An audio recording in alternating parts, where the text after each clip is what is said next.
Yeah. lady, when I first came on, though, he was like, so you did a pledge. She went, we'll fix it. It's okay." Before you got on here, he asked somebody to do it, and they refused. No. Because she was a So much journalist. stuff going on, but we were joking And he about it. said, "Would you lead us in the pledge, please?" And she said, "I can't, I'm a journalist." Oh, yeah, I was here. Yeah, it was That's real the early. thing, I like, didn't realize that was a journalists thing. can't- Who was that? That was, Was it Lori Wentz? Yeah, it was Lori Lori Wentz. Wentz. was Lori, yep. I didn't know that was a All right. thing underneath the category of journalism, Or did I? Nor the did I. sub-point journalism in place. I don't know, maybe it shows some type of odd favoritism or something. I don't know, or maybe she didn't like doing pledge. Do you remember that lady that my first month here? I do. She like, Yeah. her mouth was open, thought she was choking. I think you come out, she was All right. stage fright. I'm gonna call this street committee meeting to order. Let's stand for the pledge. Mr. Hicken, would you lead us in the pledge? I would. I pledge allegiance to the flag of the United States of America and to the republic for which it stands, one nation, under God, indivisible, with liberty and justice for all. Kathy, can you take the roll, please? Carter, Here. Hayes, here, Powell. Here. All right, guys. Welcome. Alan and I had a really brief discussion before the last council meeting, just about, helping get you up to speed, Mike. Both Suzanne and I had been on the street committee, for a couple, were you one or two? Okay, so you're one. I think this will be my third round on the street committee. So, if you want to, we talked about just kind of giving an overall synopsis of everything that's going on. So I'll let you take it away, Alan, if you want to do that. Okay, and I know we're kind of pressed for time here, so I'll try and be brief and concise here.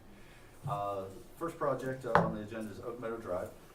Obviously, we just had our Pat Haven Drive reroute, which we did the resolution for the engineering on that, which was 8,300. That is going to be scheduled for survey as soon as the snow is not there, so we can pick up everything that's there and figure out if we can go in the grass versus in the roadway.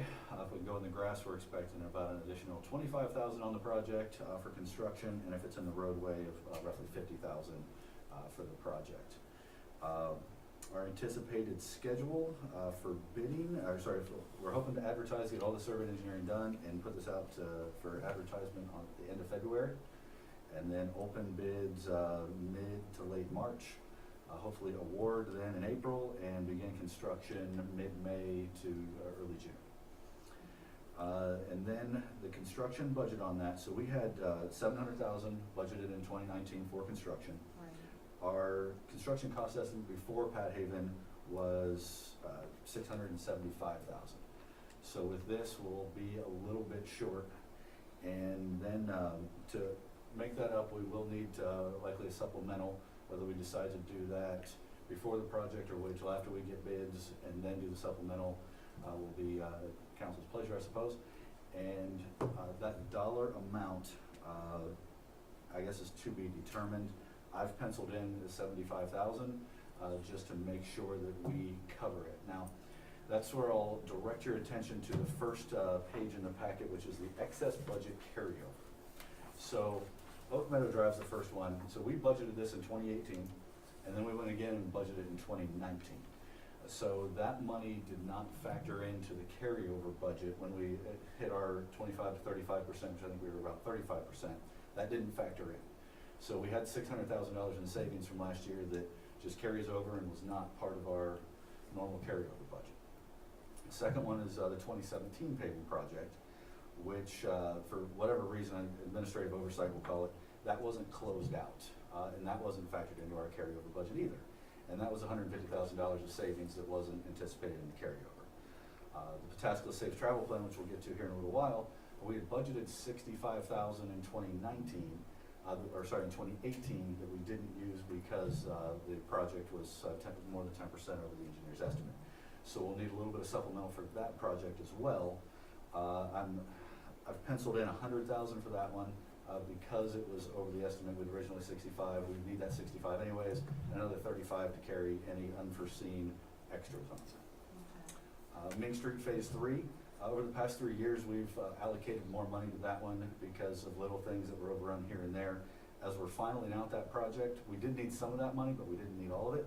And I'm expecting about $65,000 in savings from that project, again, which wasn't anticipated in the carryover. And then we have another, some miscellaneous savings on 2018 projects that we closed the purchase orders late in the year, and others that were just closed out late in the year. So we have a carryover surplus of roughly $900,000 that we did not plan for in our carryover budget.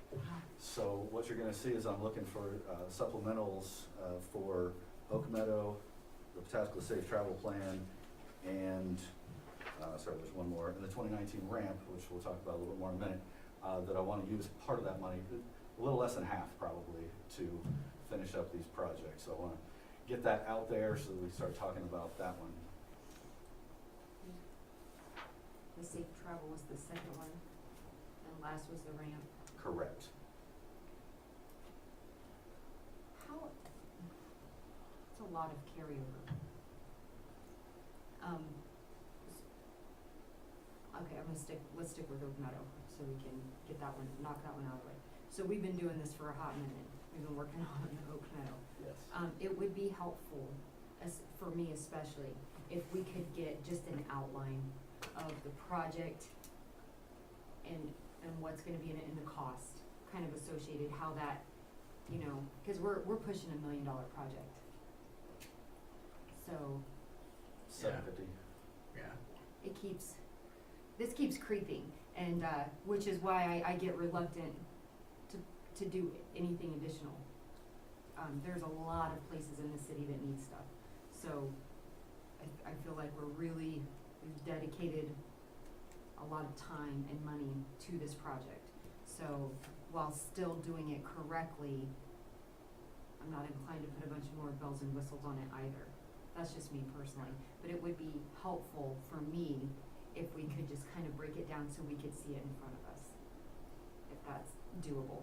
BJ, I'm sorry. No, I just wanted to make a couple points. First of all, Alan, the Oak Meadow Drive project, can you just mention what the construction schedule, how long we anticipate that project taking for completion?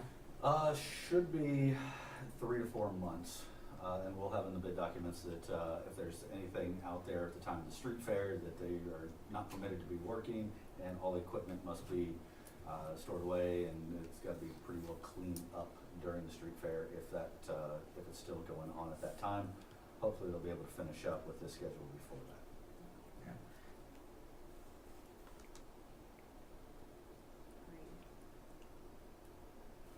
You guys have any? And if I can just make a couple more points. You're right, this budget does continue to increase as we're doing this. We've gone from an Oak Meadow reconstruction project or paving project to what I'm viewing now as a road paving project and also a significant drainage project for that area of the city with this. So it has increased over the last 3 years since we started talking about this, no doubt about it.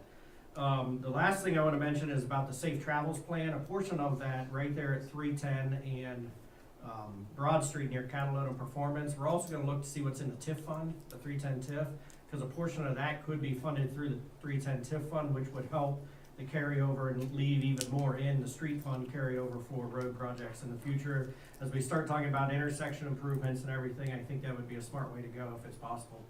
That's nice. Do you guys have any questions about Oak Meadow?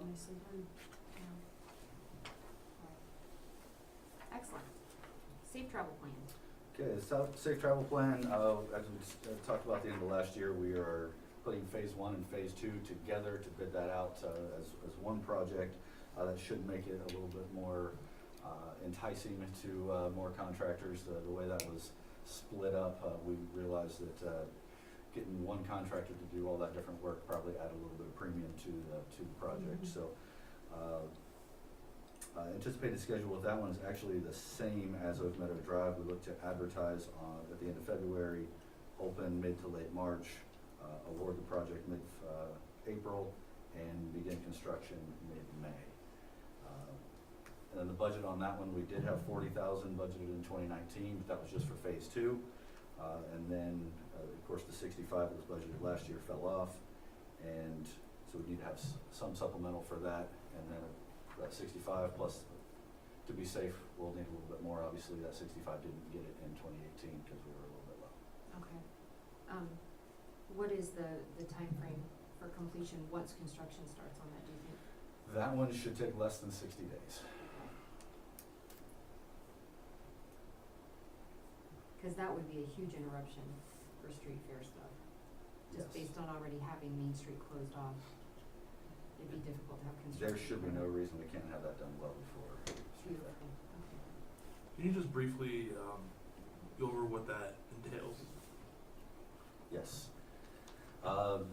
Phase one was originally intended to be putting a crosswalk on the south leg of 310, so you get basically from Catalina Club over the bridge. So people are already crossing there. To do that, we had to include pedestrian facilities, pedestrian heads and such. So that was a major part of that, and then getting curb ramps to be ADA compliant at the intersection.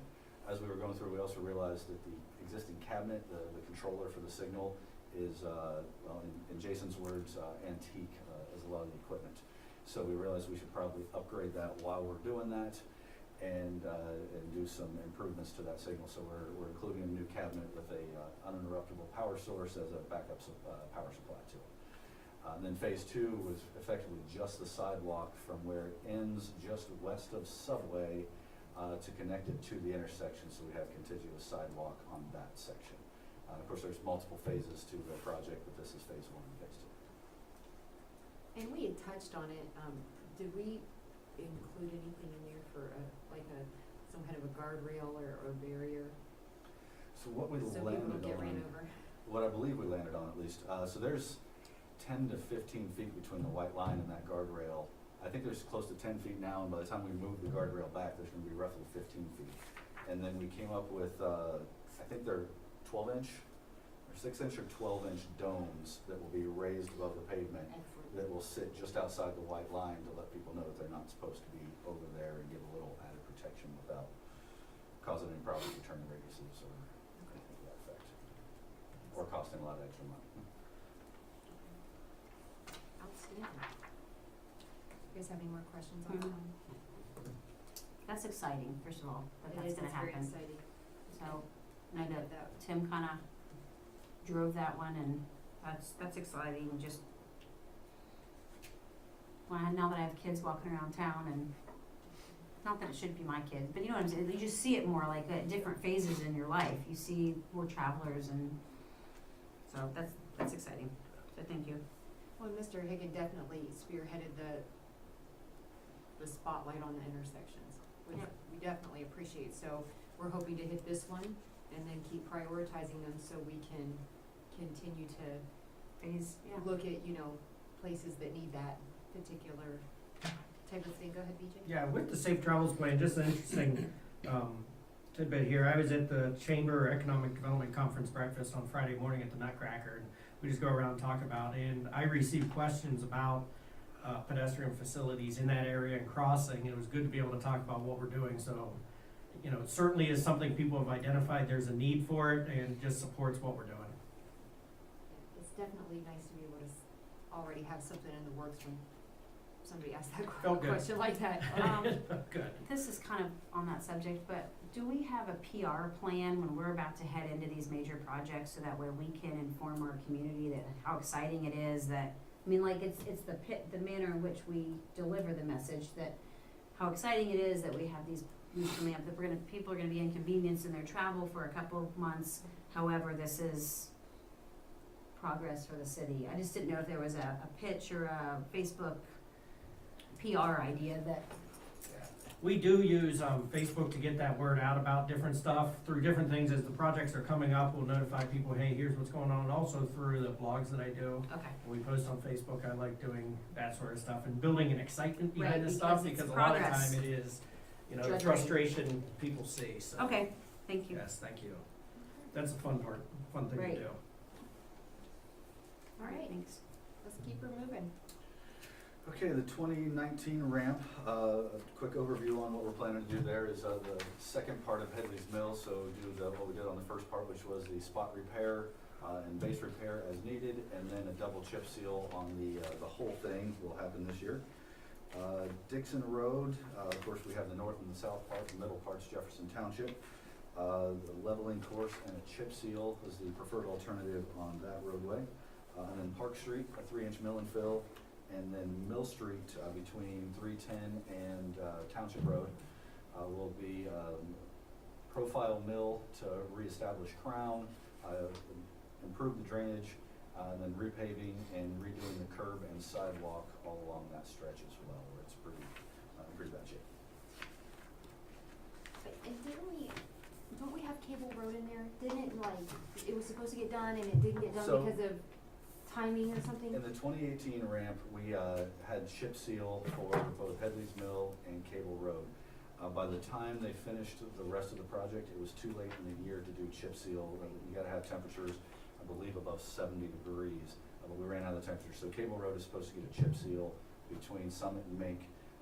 It's more of an effort, of course, we did the spot repair, but as an effort to hold that road together during construction of the high school, see what happens after that. Okay.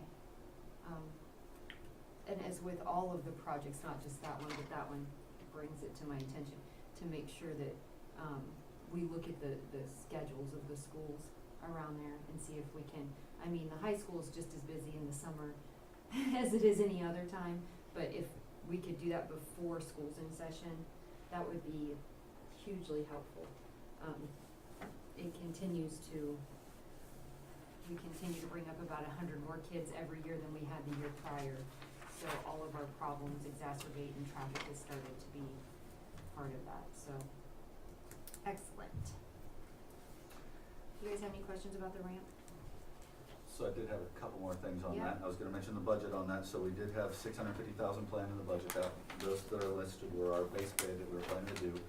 We're including 2 alternates as we coordinated last year for Old Maze Lane to do a little bit of spot repair and chip seal. The anticipated cost on that is around 100,000. And then on Highland Court, we've kept an eye on that, and there's 2 options. One to try and repave, one would be to reconstruct. As we continue to plow and have bad weather, Highland Court's in pretty bad shape. I think a reconstruction, a dialed back reconstruction, is not a full subdivision street, but something that, I think there's 4 houses on that road, but something that's off of Highland Hollow Road, which is off of Hollow Road, Okay. just west of 310. Okay, gotcha. And it's anticipated for about 100,000 on that one as well to reconstruct. And that's going back to potential for supplemental, the ramp, to try and include both of those. I think those would be great to fit into this year. Excellent. And then the schedule on that one, finishing up, looking to advertise mid-March, open mid-April, award mid-May, and have construction started beginning middle of June, a little earlier than last year. Okay, yeah, definitely. And that's all I have, 2019. You're gonna be busy this year. Very much so.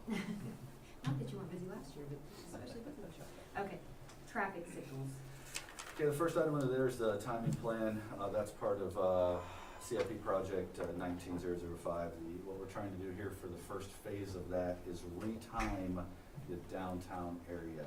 So I estimate we could probably get about 15% increased efficiency for traffic flow through there by retiming the corridor. So we have a proposal from a consultant to do that work. It was $15,000, which is what we have budgeted for this year. So I'll be taking a resolution, or planning to take a resolution at the next council meeting to move forward with that. And that'll entail traffic counts at each intersection and then optimizing the coordinated signal timing through that corridor. And that is from Oak Meadow Drive to Corliss, and then the One Healthy Place. That one won't be timed specifically, but it will be part of that whole corridor, so it'll be based off of that system. And then potential future phases are to branch out to hit the rest of the signals to the west. Those get a little bit far between them, so you get less platooning, and it's harder to coordinate them, but we could do that in the future. Oh, but downtown, that's fantastic. I mean, that is really necessary, so, No doubt. I'm glad you're doing that. The second thing under traffic signals is asset management. We did budget for some equipment replacement in 2019, and I've actually heard recently that ODOT might help us out with some equipment replacement, so I've reached out to them. I'm waiting to call back.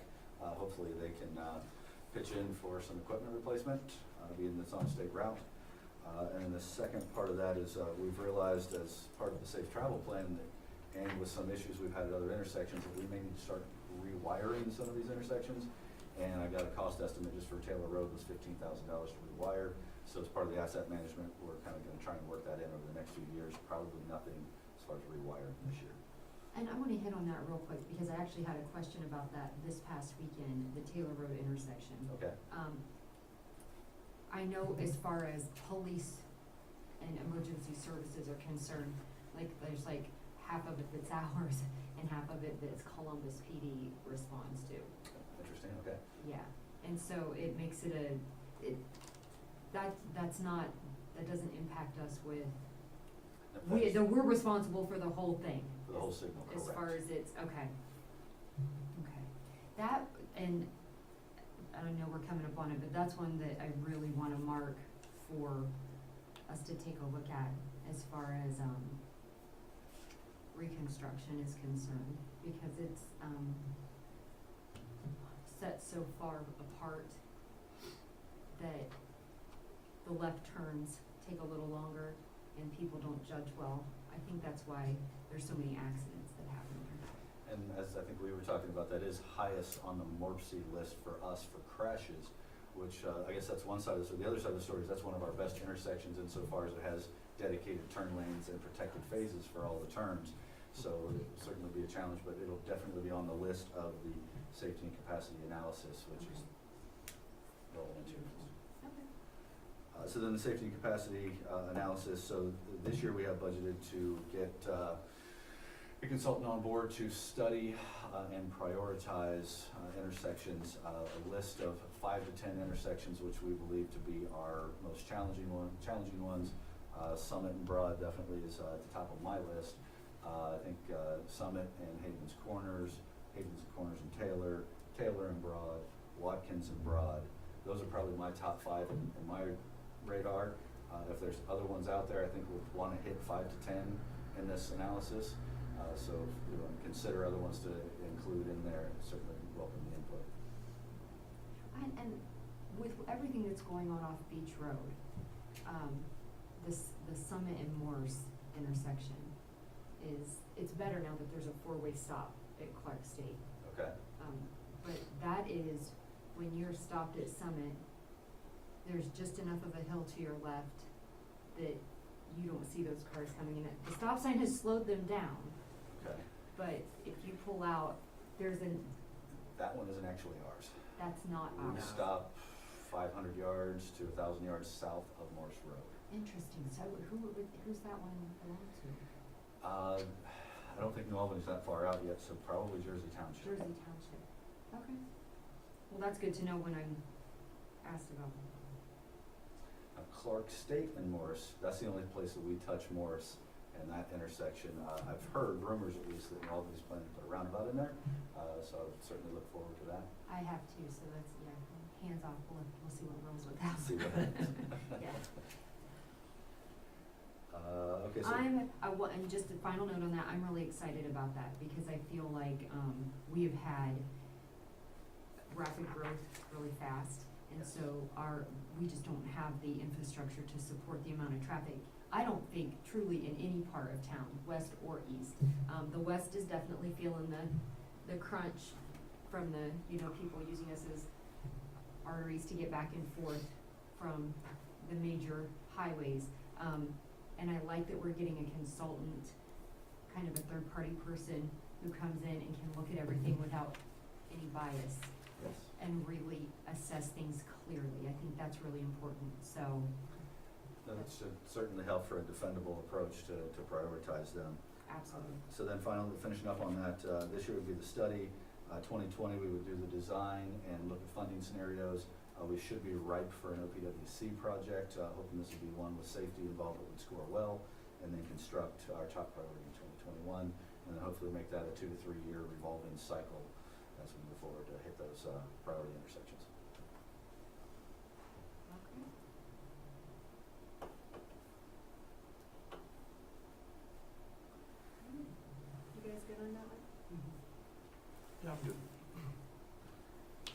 All right, next item is CIP project map. We've had a couple of these in the past. We've just updated this. It goes from 2009 through, through 2018, just showing all the CIP projects for the Public Service Department. There's also one for the Utility Department. I haven't done a final review on this one, but it's getting pretty close. It just shows color-coded and number-coded where all of our work has been over the past 10 years, so we'll continue to update this every year, and I'll probably have this hanging in my office for anybody that wants to see the work we've done and continue to do. Is there any way you can put that like in a PDF I have it as a PDF. Yep. and just email it to us? Cause that would be really, also helps defend us when you know what's been done last. Yeah, and make sure, Ellen, that would go to the whole of council. I'm just gonna set this down. It won't be mad if it doesn't get a chair. No, but if you can make sure the PDF just goes out to everyone, Yes. that'd be great. And Alan, I think it would be good to put a hard copy in your report to council Okay. for the upcoming council meeting. Okay, yeah, I'm gonna review that and make sure everything's good to go, and then I'll. Or, yeah, whenever it's ready to be released. Yeah, and I wouldn't, I wouldn't kill yourself to get it in the next one if it's not up to date. Just, you know, sooner rather than later, but you don't have to get crazy to get it in the next report. Right. Taylor Road Path, I know there's been some discussion on that recently. I don't have too much. I know they did add a sign here last week, or some signs last week. I don't know that really did what we wanted. Of course, working with ODOT can be challenging at times. It's, because of weather, it's not been as traveled. I did get out there and take, a bunch of pictures, just of the things that, not just aesthetics, true safety. Like, there's a couple spots where there'll be like a little, it almost looks, if you look at it, like a rubber piping or something. It's black about, you know, yay tall, but it's solid. So if you fall on that, it could be trouble. And then there's some that are a little bigger. There was just some stuff like that, and there was at a couple of the, entrances of subdivisions, there was just a sign that said sidewalk closed. Like, so it wasn't really clear what sidewalk was closed. So, not that, what we know is that people are not going to they're not going to care if there's a sidewalk closed sign. They're gonna use the path. That's already been evident. So, if we could just, on our part, do what we can for some basic safety measures. I know it's not our project, but just to make sure that, and then, you know, stay on them to clean it up, because it doesn't look right. But the safety stuff is probably my biggest thing. Okay, I think what we can do on our end is once we have temperatures where we can paint, we'll put some paint around some of those things, because we won't be able to adjust them, obviously, until we get the final course of asphalt on there. Right. And I don't think Lanier's prepared to be able to plow it yet until we get that gator and obviously get some of those things out of the way, so we're not smacking them with the plow. It's actually kind of worked out though, because the snow deters pedestrians. So, for now, it's kind of worked to our advantage. Yeah, we got lucky with that, but. Yeah, this is one case where the snow works to our advantage. Excellent.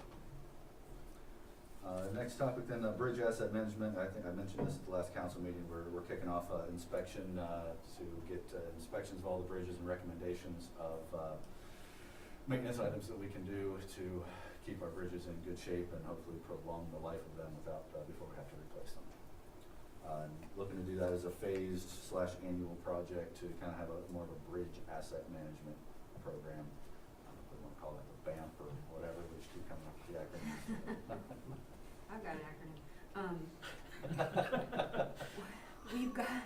We've got a couple of those, and I was thinking about this, and this is where it gets challenging, with the various committees, because we're doing this with drainage now. Obviously, we do it with streets.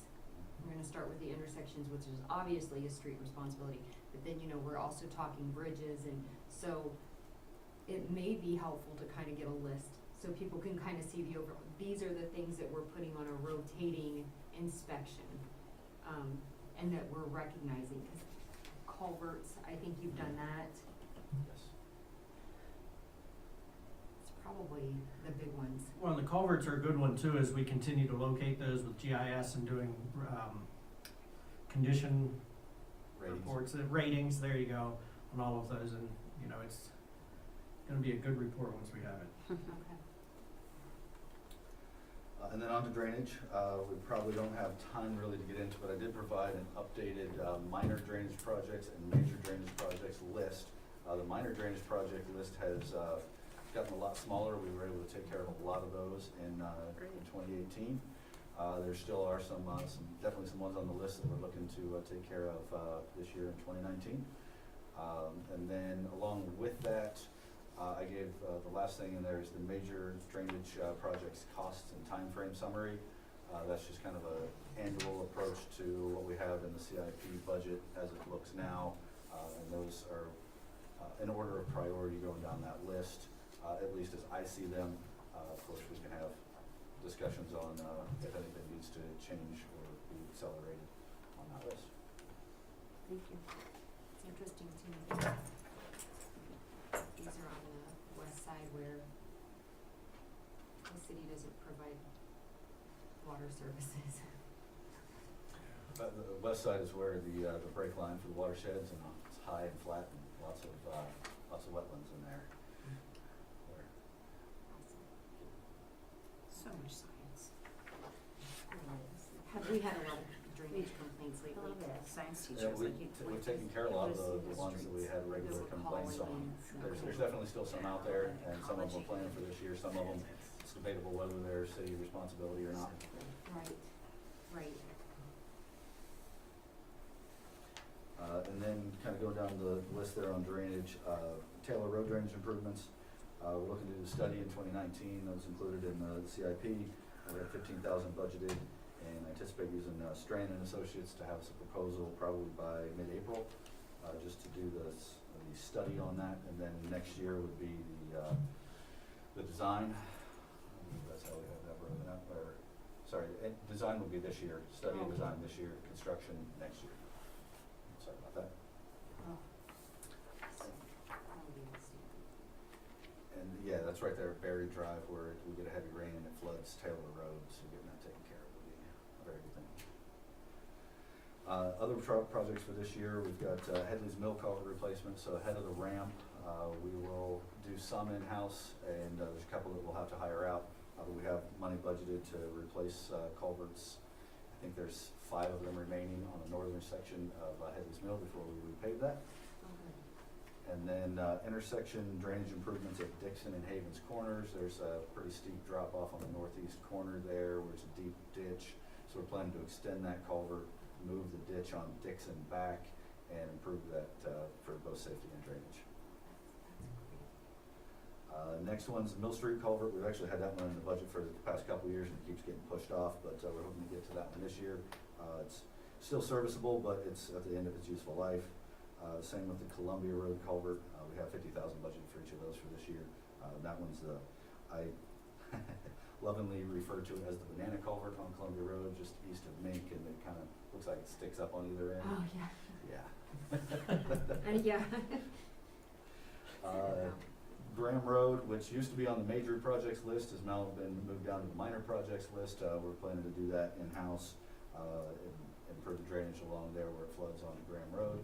By upsizing the pipe and adding appropriate catch basins.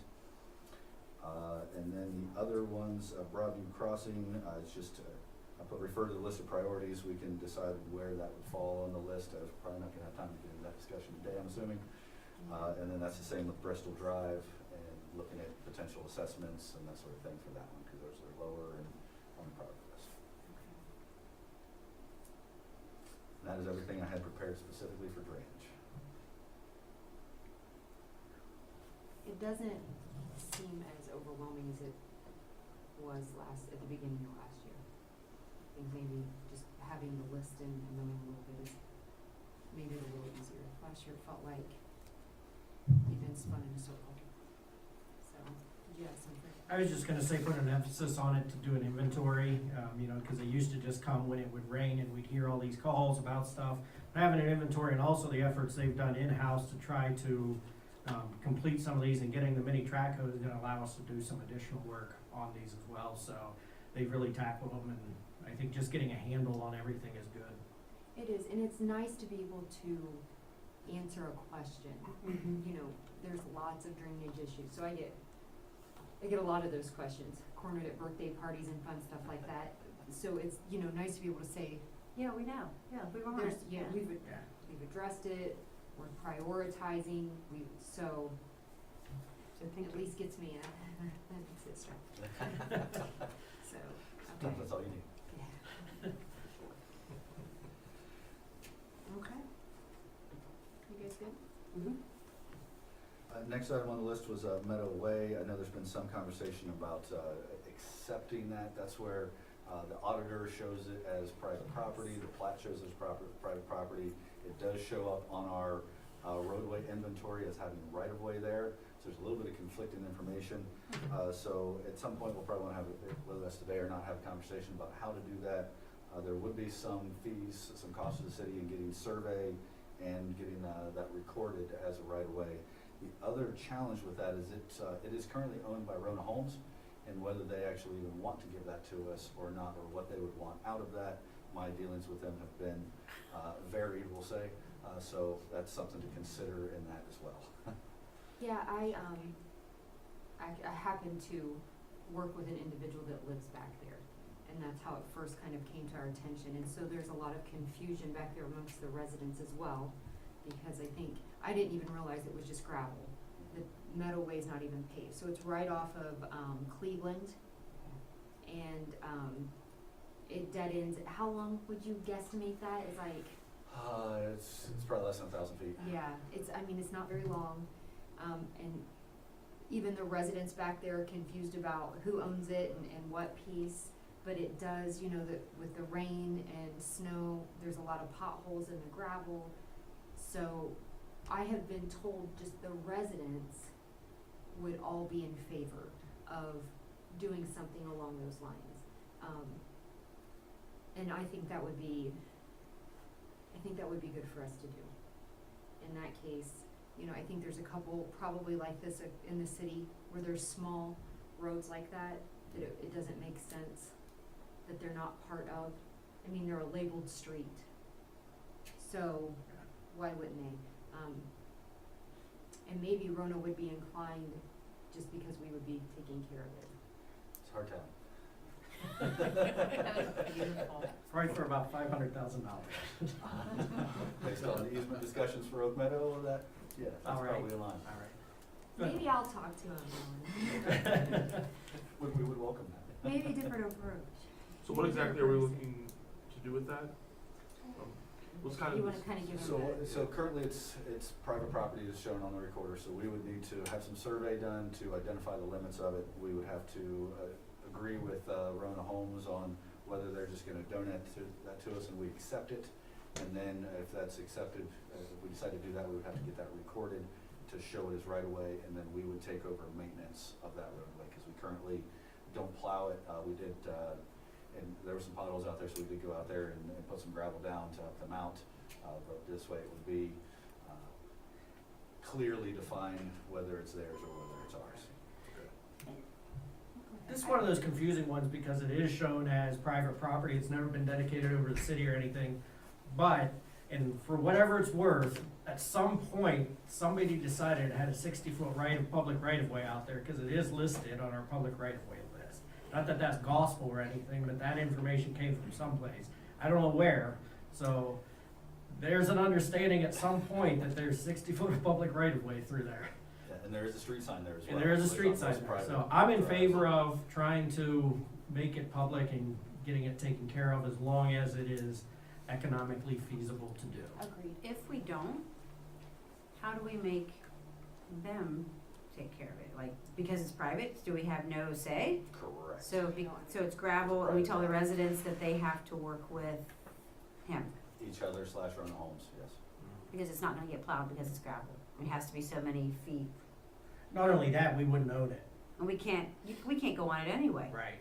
Okay. Well, and from what I understand, it's been plowed in the past. I'm sure it has. It's been plowed By and the accident. gravel's gone down, which is where the confusion is. And so the residents were really upset because they were told, well, I'm sorry, that's private property, Right. when in the past it had always just been done.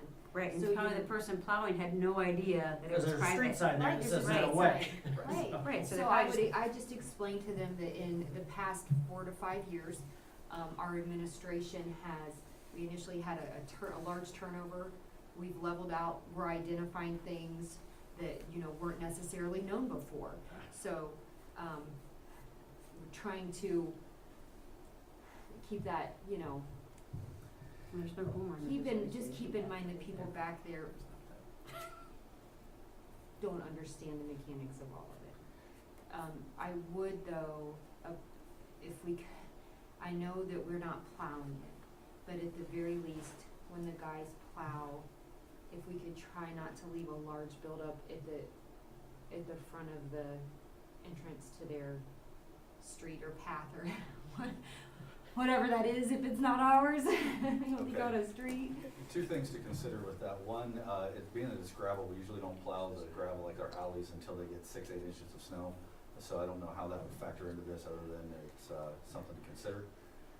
Yeah, I think what she's saying is just, you know, Just hit the front of it. yeah, just the front so they don't have a wall Dip in trying so to come they out don't of the have a- gravel. You know, maybe a little extra attention there to do that when we're cleaning it up and Just everything. as a courtesy to keep, so they can at least not be, you know, Right. stuck at the stop, cause you have to stop and then you can't, you have no momentum to get anywhere. So that would be great. Okay, and then the second thing that I'll mention is, if we do this, the next one I anticipate coming will be Davis Drive, which is in the Blanche Edition at the end of Connors Avenue. Connors Avenue, the right of way goes straight up, and then Davis Drive kind of goes off to the side. Now it has a name, but it is all in easements, I believe, across private properties, but I've been approached about the city maintaining that. And now the city does own a piece of property that it crosses, and we replaced a culvert because it was on our property.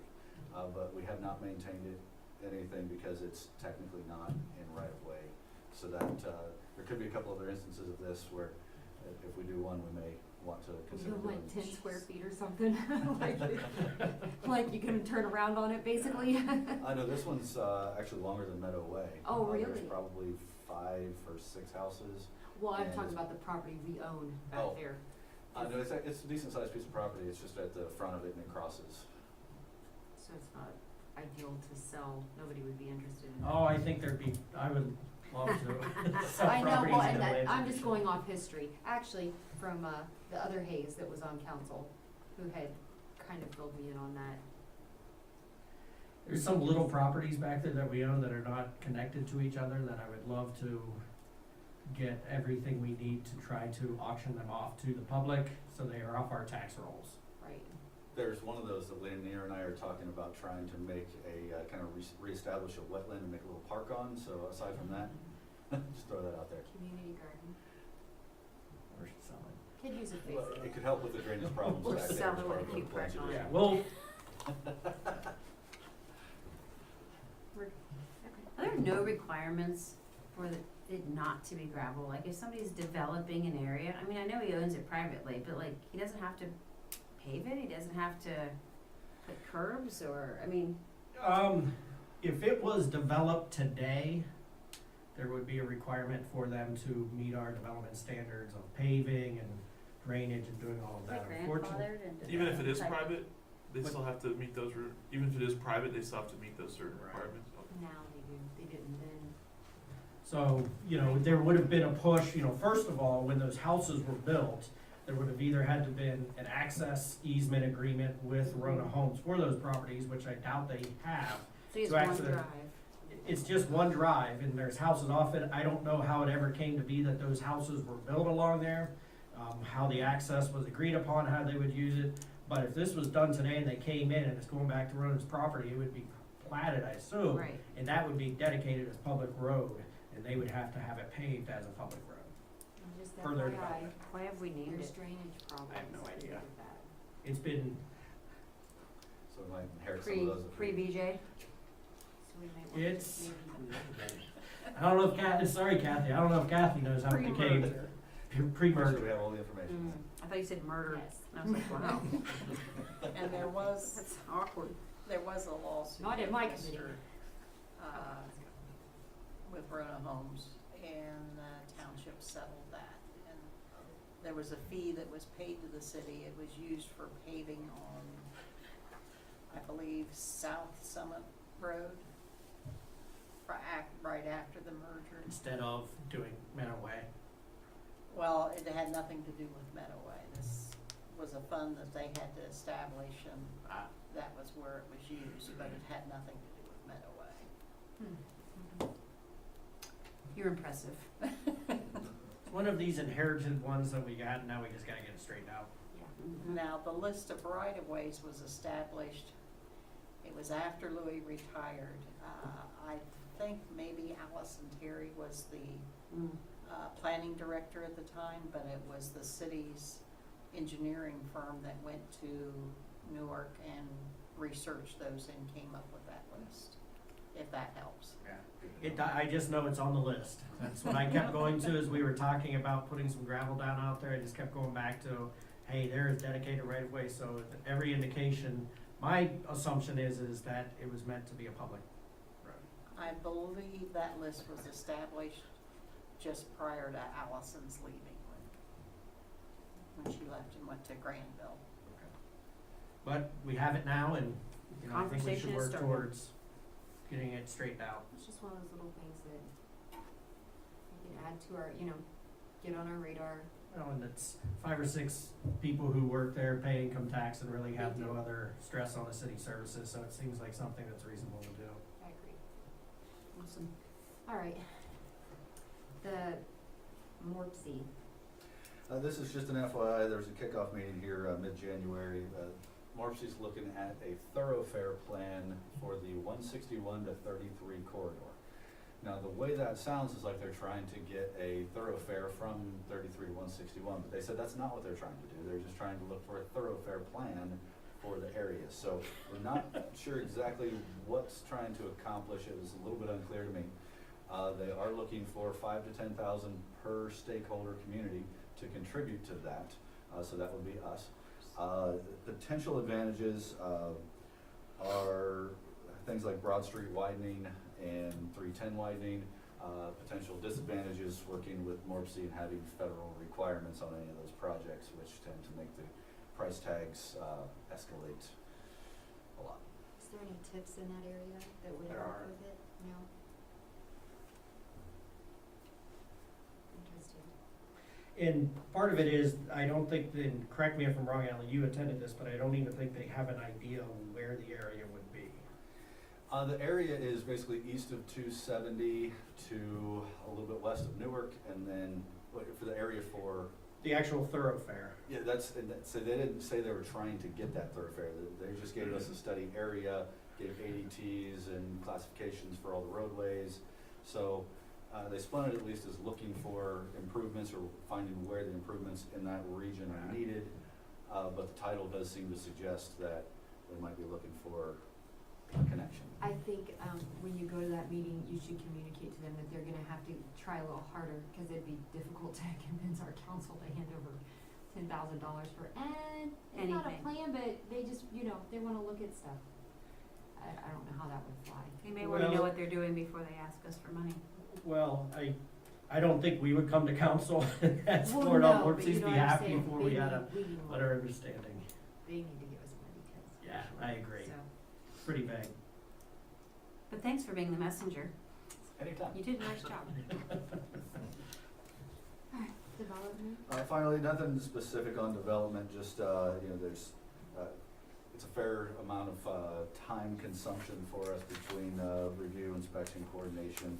It's a fair amount of pressure from developers and contractors, so nothing specific there, just want to remind everybody that does take a bit of our time to go through that. We've got about 15, I think, different phases of different subdivisions somewhere in the process, so there's a lot going on. well, and with that, I keep, going back to the amount of excess funds that we have, and I think it would be,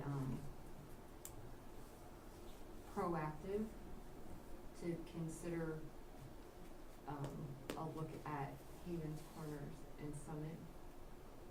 Maybe just a preliminary engineering, kinda know much it would cost to do that intersection. Not necessarily putting it right now on our, you know, on our priority list, but knowing, based on recent activities, what the cost would be to properly do that intersection would be nice to have in front of us.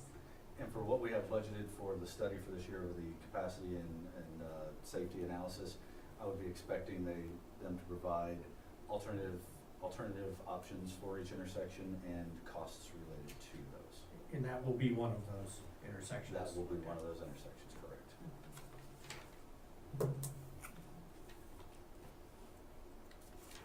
That is everything that I had specifically. Can I ask about Main Street? Can I make one comment about the carryover funds? You know, as we're talking about the carryover funds and we talk about the projects that we have coming up, certainly we want to be able to fund the projects that we have in the pipeline if we do need some excess. What I would like to do, and I know we've talked about, Al and I talked about this today, so I'll go ahead and put that out. But, you know, there's two ways we could go about this. Just go ahead and do a supplemental for what we think it would be, or wait until we get bids and go for a supplemental with a little bit of contingency. I'm more prone to do that sort of thing, so we know the true cost and what the carryover is gonna be. Granted, if it is something, we just say, we think it's gonna be this, whatever's not spent will roll back in. But I wanna be as conservative as we can be with spending that money, knowing that we have intersections and additional roadways. I feel like we have some excess money right now that we can focus on doing some other stuff. You know, whether it's an intersection or putting it towards some additional roads or something. So I just wanna be cautious. We do have that additional money, but I wanna try to maximize that as best we can in the city. Agreed, and the contingency plan, so we could, something that we can move quick with when we know how much there is left, because I don't, it feels like we haven't done something right if we go into the next year and have that much money carry over when we could have gotten something, you know what I mean? We could have fixed something. Yeah. The big thing is the Oak Meadow. We went ahead and booked that twice because we didn't know if it was Right. gonna hit or not. Right, and that's a large chunk of it, for That's a sure. very large The, chunk. the perception from the outside, people don't get that. Right. It's a good problem to have, Yeah, but it is a at good. the same time, we still have work Yeah, to get so, done and we need but to yeah, just keeping take a that in look mind, at if it. we have something we can move quickly on, a couple of projects in mind that would be ready to go. Main Street. Yes, Main Street. So I've talked to AP, working with a gal named Brandy, Miller, not Brandy Miller, or, forget her last name. Anyways, met with them today. They're taking a look at the plans again, refreshing them, you know, since it has sat. Talked to Mr. Wharton, gonna be meeting with him next week. Nobody's able to get a hold of Jones's, and AEP is going to pursue that. But I emphasized to them the importance of getting this done and them getting those easements and us moving forward with them. I will be providing every week from here on out an update in my weekly update to council about what we're doing, and I told Brandy today that she can plan on hearing from me each week about what's happening. So there's two people that it's the holdup on. There are two, and I feel like the one is moving, and they're keeping the house here, and it's gonna be a rental, it sounds like, and I feel like they're gonna be prone to signing off on the easement. They're also taking a look now, since the Ivory Barn's coming in, to see if anything has to change with theirs. They're not sure that it's gonna have to, but there are the two people, and the one, the Joneses, just won't respond to door knocks, telephone calls, certified letters, anything. Okay, so So we move on not, with you know, them. Well, we move on with them, they're also looking if there's alternatives to work around them. and I think that's what we need to start doing. I Mhm. mean, if we could start really focusing on workarounds and other options from And they're either aware that we extreme feel that way? options to Yes. reasonable options. Absolutely, Okay, they we're do. we've given plenty of time. Well, and they feel the same way, and, you know, I think they, you know, with saying, hey, you're gonna hear from me every week moving forward, I think they realize that it's time to go. Yes. Thank you. You're welcome. Alright. Mike, you dizzy yet? Yeah. Alright. You guys have anything else? Alright, I'll Motion. entertain a motion. Did you motion? I did. Okay. Second. Carter, Yes. Powell, Yes. Hayes. Yes. Adjourned.